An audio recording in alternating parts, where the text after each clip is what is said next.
Bonjour ou bonsoir à l'heure où vous allez écouter cet audio. Je suis tombée sur un post d'Elena Danaan qui était très intéressant et très positif en anglais. Je souhaitais vous transmettre et vous traduire les mises à jour et les événements récents du 7 septembre. Voici le résumé. La vidéo d'Elena, que vous pouvez retrouver évidemment sur sa chaîne anglophone Elena Danaan. Sachez qu'elle a une chaîne aussi, Elena Danaan France, sur YouTube. Donc elle est témoin des changements de beaucoup d'entre nous, ce besoin de rassemblement, dans l'amour notamment. Et entre savoir pour elle ce qui allait se passer pour l'humanité et le voir se produire, elle trouve ça exaltant. Elle est vraiment très heureuse et c'est aussi un soulagement. Elle nous voit sortir de la manipulation, de la peur, que nous nous défendons. Elle est très heureuse pour ça. Et aussi, elle est très contente de voir des personnes organiser spontanément, des groupes de méditation notamment. Et surtout, ce qui fait partie du plan de divulgation, que nous regardons le ciel et que nous voyons des vaisseaux. Et ceci afin de nous habituer à voir d'autres êtres, d'autres cultures exogènes. Donc, par rapport au fait de voir de plus en plus de vaisseaux, c'est une décision qui a été prise par la Confédération Galactique avec les Seeders, donc les Semeurs et l'Alliance Galactique, ainsi que des orbes. Des orbes, c'est, vous savez, des apparitions en rond, de quelque couleur que ce soit. Ça peut être blanc, blanc nacré, blanc bleu clair, blanc violet, etc. Donc encore une fois, tous nous voient augmenter nos fréquences, nos vibrations, par la méditation. Peu importe la méthode, ce peut être notre propre façon de faire, et c'est ainsi que nous verrons plus de choses. Et que l'on soit habitué ou non, elle est heureuse aussi de nous voir toujours étonnés, toujours impressionnés. Et nous le serons toujours. Le plan est commun entre les fédérations, confédérations, alliances galactiques et celles terrestres, et même d'organisations positives terrestres. Tout cela, le plan de divulgation, était prévu depuis les années 40. Tout est révélé alors par chacun, civil, qui voit des choses dans le ciel, qui recherche notre histoire originelle.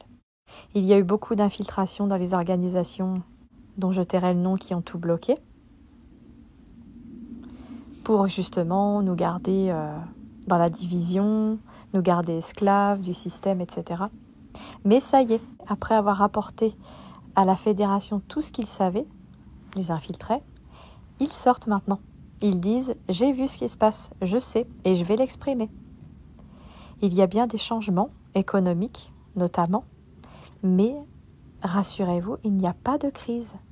Il n'en est pas question. À qui cela profiterait ?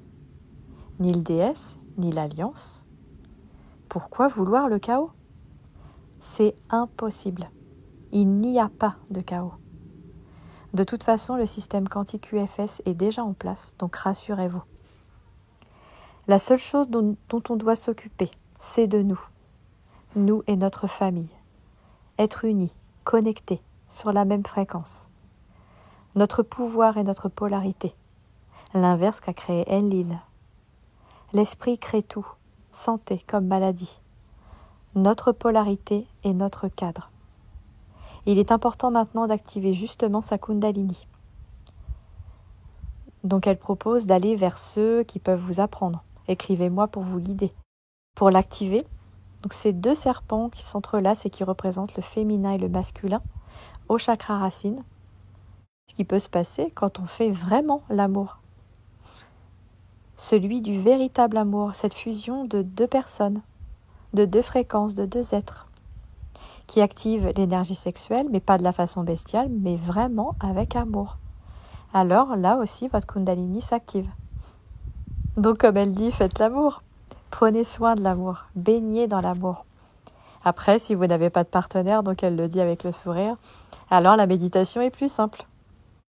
Le but, vous pouvez demander d'activer votre Kundalini en commençant votre méditation.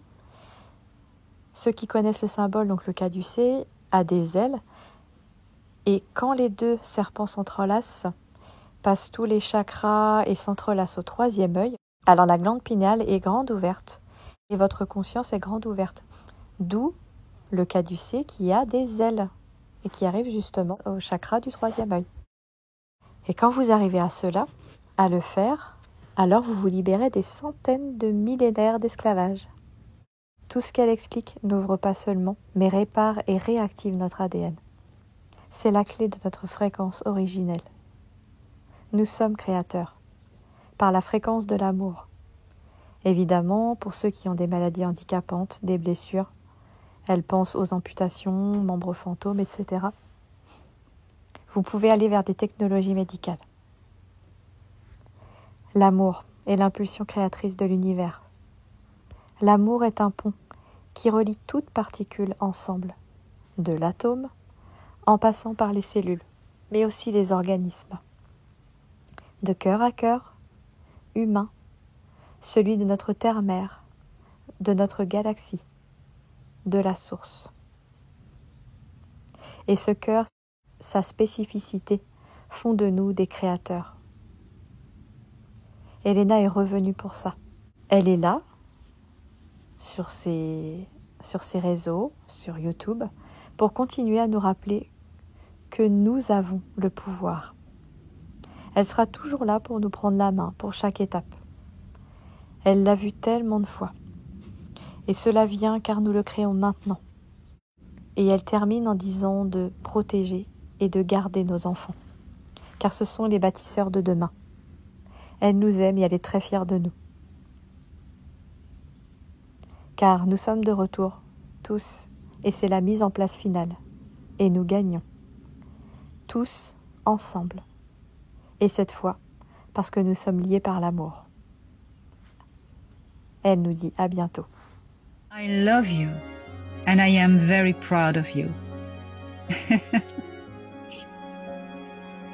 We're back. It's the final battle, and this time, we, you, all together, win.